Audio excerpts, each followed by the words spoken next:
For most of the 13th and early 14th century, England had an almost Mediterranean feel. Bumper crops and a booming economy, and the population doubled. But then that old enemy of the English struck. No, I don't mean the All Blacks, I mean the weather. Heavy rain and low temperatures caused crops to rot and entire villages to sink. People were starving to death. Surely it couldn't get any worse than this. But it could. On top of the famine came something even more dreadful, the Black Death. An already weakened population was devastated. To many people, it seemed that God had deserted them, and they struggled to reconcile this terrible catastrophe with their beliefs. Here in the church at Ashwell in Hertfordshire, the plague has left its mark, quite literally.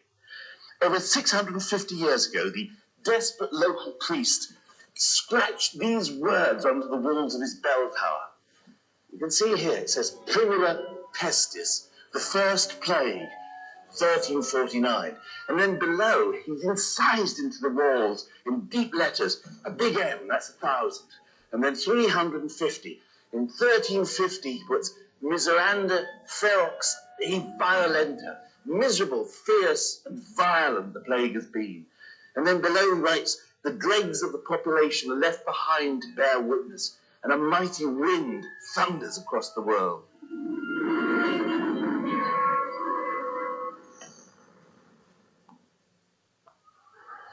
The Black Death was a catastrophe. But ironically, those who survived found they were better off than they ever had been. You see, the population of England had been almost halved, and labour was scarce, and ordinary farm workers suddenly found they were in a position to call the shots. Peasants began to refuse to fulfil their feudal duties.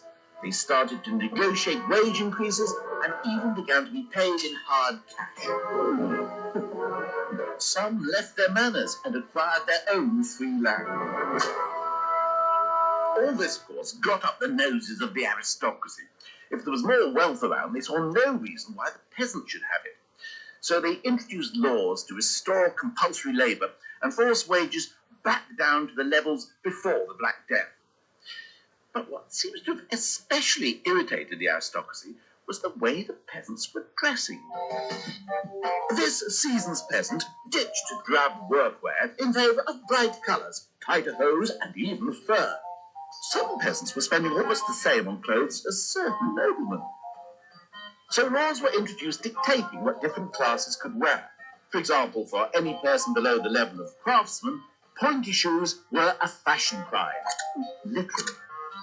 All of which stoked the fires of peasant resentment.